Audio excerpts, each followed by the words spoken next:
o nosso compromisso é com a informação de qualidade. Nós queremos ajudar você, eleitor, na escolha que vai determinar com certeza como é que serão os próximos 4 anos no Brasil.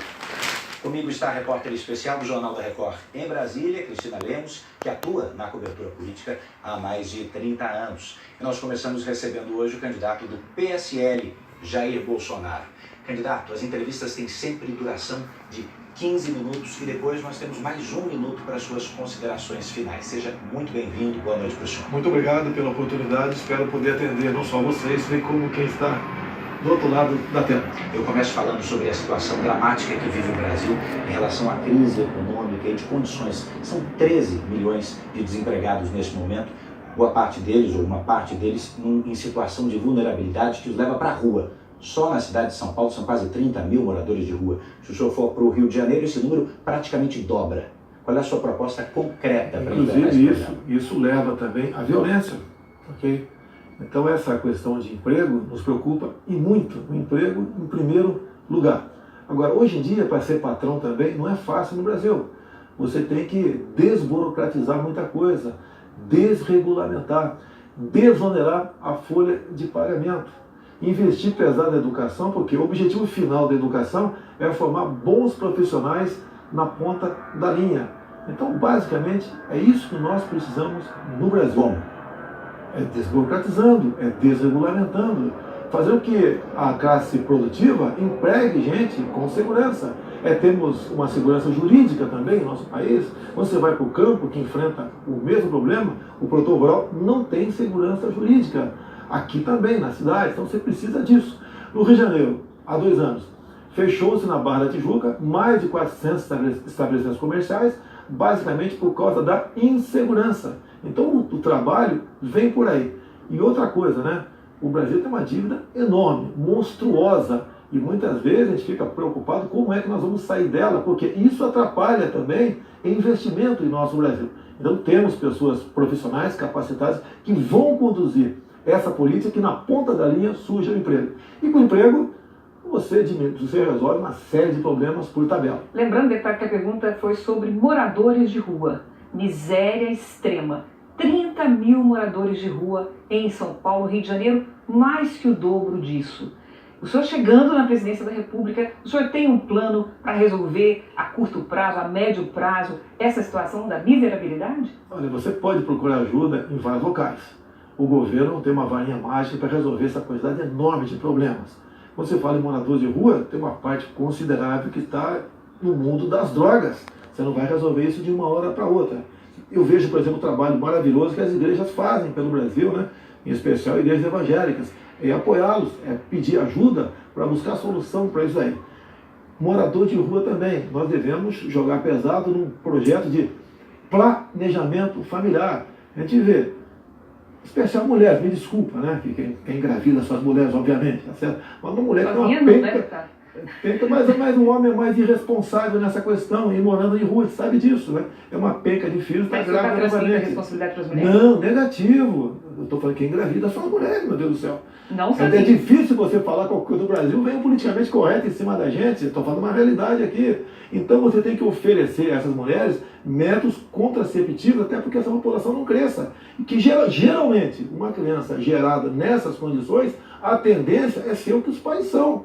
Então é jogar pesado nessa questão. Casas de abrigos. Agora você tem problema na legislação também. Muitas vezes você não consegue recolher para essas casas de abrigo porque a justiça lhes dá o direito de ir e vir rapidamente, mesmo 24 horas, estão na rua novamente. A ideia, candidato, talvez aqui também seja aprofundar um pouco as suas propostas, porque o diagnóstico parece um tanto quanto raso. A burocracia é um problema, desregulamentação de alguns setores. A questão é como fazer. Mas deixa eu avançar, o senhor já citou a questão da criminalidade, também na esteira da desigualdade social.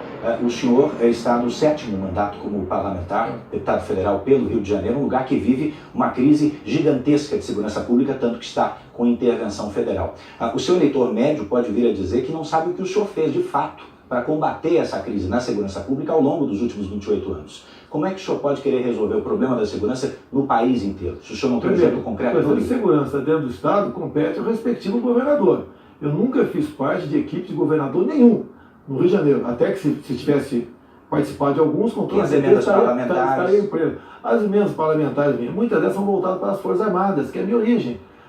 na verdade, são 7 milhões por ano que eu tenho liberdade para botar aqui, lá e colar. Agora, tenho dezenas de projetos de lei que visam combater a questão da insegurança. Por exemplo, copiando os Estados Unidos, a lei dos 3 crimes. Lá são 25 anos após o elemento cometer o 3º crime, que sejam 3 furtos. A minha proposta aqui é passar para 10 anos. É jogar pesado no tocante à progressão de pena. Não podemos continuar vivendo com saidões. Eu não tenho pena desse tipo de gente. Eu acho que tem que ter um tratamento até digno dentro do presídio, buscar recuperação. A gente sabe quem é digno atualmente. Nós sabemos quem é digno, tá? Buscar recuperação, mas isso não é fácil. A própria Constituição está nas cláusulas pétreas, um apenado, né?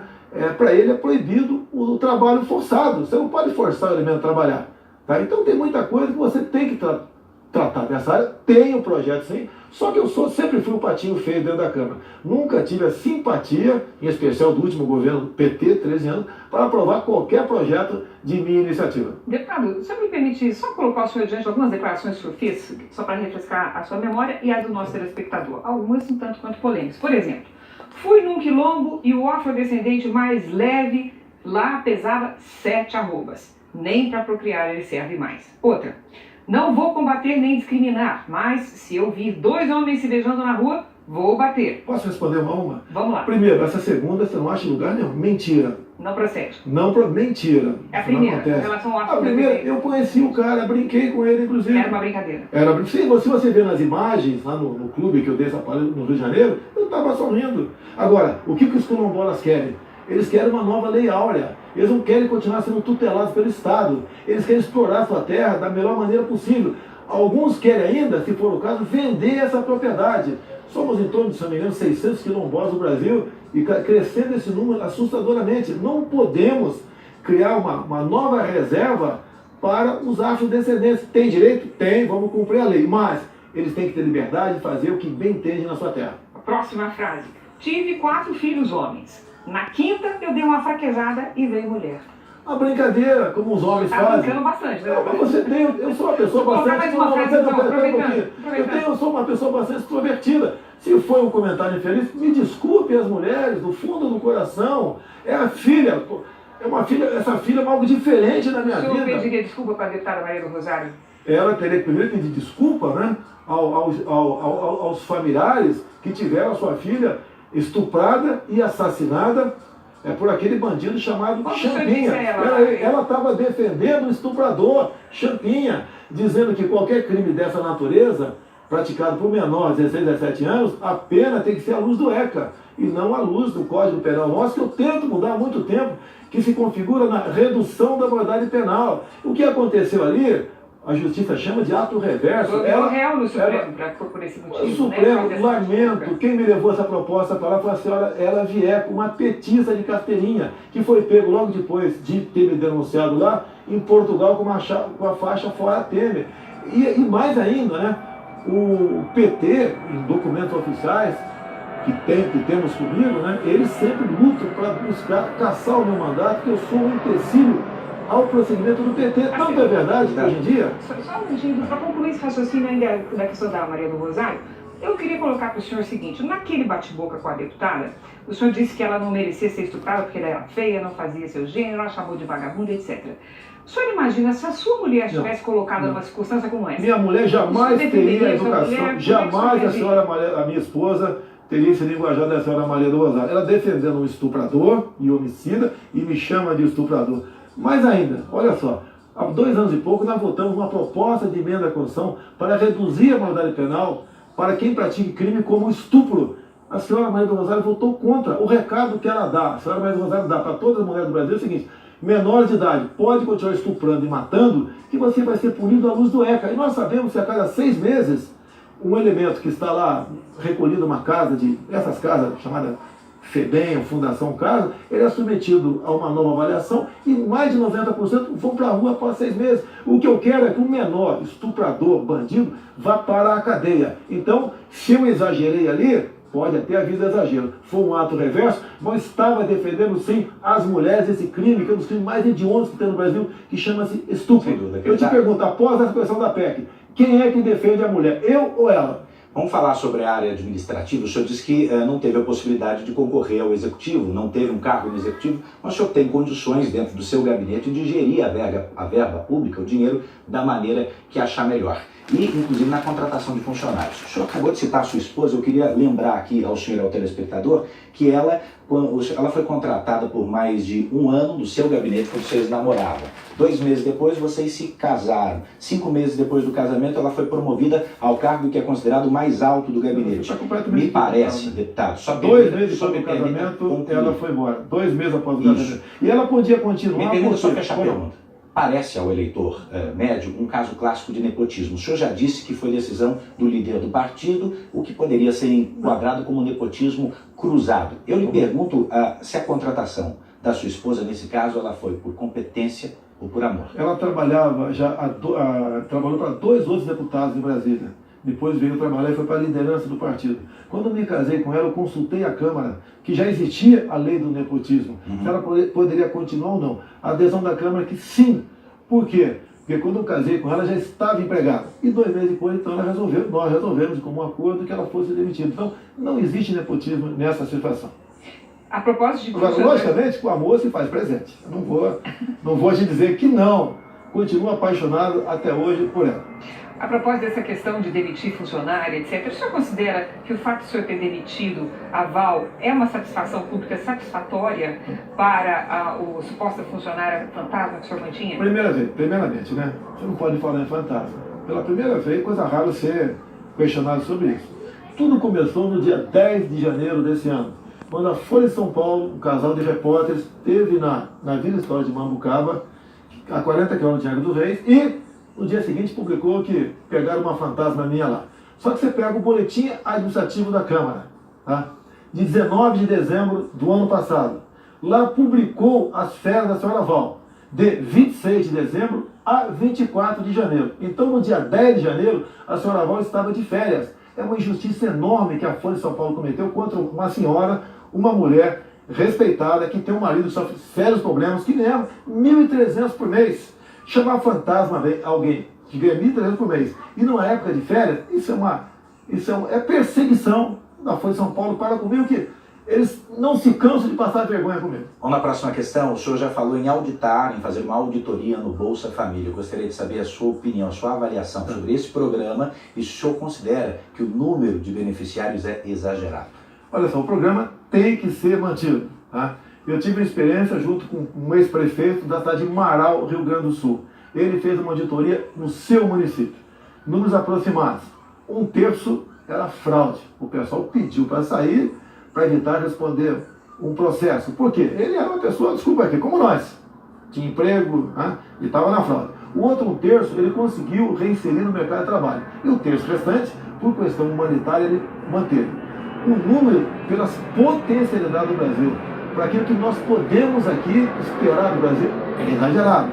Ninguém quer perseguir quem recebe Bolsa Família. Aquele senhor, aquela senhora que recebe e não tem como sobreviver, eu acho que é até mais do que manter. Você tem que aumentar o Bolsa Família com o recurso que sai daqueles que vão sair por fraude. Então é um programa que nós temos que mantê-lo e, por questão humanitária, obviamente, olhar com muito carinho. Deputado, uma das principais preocupações da população é com a situação da saúde pública. O que traz o seu programa de governo neste quesito? Olha só, isso aí é um ponto que me difere de todos esses candidatos que no passado foram presidente da República. O grande problema do Brasil são as indicações políticas. Me desculpe, Cristina, talvez você não saiba o nome do atual ministro da Saúde. E nós deveríamos saber, até pela sua competência. São indicações políticas. E essas indicações políticas são para atender o partido. E com essa indicação política, repito, leva então aquela pasta à ineficiência e à corrupção. Então, um bom ministro da Saúde é o que vai tratar desse assunto com devido zelo. E outro, temos que ter um ministro da Saúde, não um ministro da doença. Um ministro que invista na saúde básica e na prevenção. Essa é o marco da nossa proposta para tratar desse assunto. Nós estamos próximos de terminar, candidato, e existe uma questão que paira no ar e no meio político sobre um suposto indulto do presidente Lula que envolveria outros partidos O senhor conhece esse plano? O que existe de concreto? O que o senhor sabe sobre essa história? Conheço, senhor. isso é como se chama no quartel, o boletim das baias, né? Nós sabemos, né? Então o que os grandes partidos querem, o Centrão e a esquerda por lá de lá, é um indulto para o Lula e o pessoal da Lava Jato, que seria o compromisso do presidente eleito, não meu, do eleito. Por outro lado, eles jogam também porque é indicação política, os ministros para o Supremo Tribunal Federal, é uma reinterpretação da perda da liberdade após a condenação em segunda instância. Então o que está em jogo no momento é o indulto, o fim da Lava Jato, que vem sendo costurado nos meandros da Câmara e dos partidos, para quem porventura chegar lá, levar avante essa proposta para botar em liberdade. Beneficiaria quem mais? Beneficia o Lula e todos envolvidos na Lava Jato. Ok? Todos condenados na Lava Jato. O senhor inclui quem? Pessoas do PSDB, do MDB? Todos os partidos que tiveram pessoas citadas até agora. PRB, PR, PT, que eu já fui do PT também, PMDB, PT. Todo mundo está nessa... E a sua opinião sobre isso? Você não pode, isso aí você acaba com o poder judicial do Brasil. Seremos um país sem lei. Com que moral você vai prender um ladrão um cara que roubou um carro aí fora, deixando em liberdade quem desviou bilhões do nosso Brasil? Candidato, o fim da sua resposta coincide com o fim do seu tempo e a gente tem agora 1 minuto para as suas considerações finais. O que eu acho que o Brasil precisa, né? De um presidente, seja quem for, honesto, que tenha Deus no coração, que seja patriota, que jogue pesado na questão da insegurança do Brasil, tá? Que redirecione a política de direitos humanos, que consiga agregar valor via tecnologia daquilo que nós temos aqui no nosso Brasil, que trate com carinho, né, com o devido respeito, o nosso policial civil e militar, que jogue pesado também nos desmandos que há no campo por parte do governo, por parte de invasores, para que o nosso homem possa produzir realmente com paz, com tranquilidade. Desejamos fazer o mundo todo, né, um comércio sem o viés ideológico. Um presidente que valorize a família, que não tenha vergonha de dizer que nós devemos respeitar e defender nossa criancinha em sala de aula contra a ideologia de gênero. Precisamos de uma escola sem partido. Então nós precisamos de uma pessoa normal e que seja honesta acima de tudo. Isso eu acho que é o básico para termos um presidente que possa bem governar o Brasil e que possa, em janeiro do ano que vem, dia 1º, nomear notáveis para compor o seu ministério. Eu quero agradecer muito a sua participação nessa estreia da sabatina, da série de entrevistas do jornalismo da Record. Essa foi a primeira, quero te lembrar, de várias entrevistas com os principais candidatos à presidência da República. E quem nos acompanha por aqui, pela TV, pode rever essa entrevista na íntegra no Play Plus, a nova plataforma do Grupo Record. Amanhã, às 7 horas da noite, nós voltamos com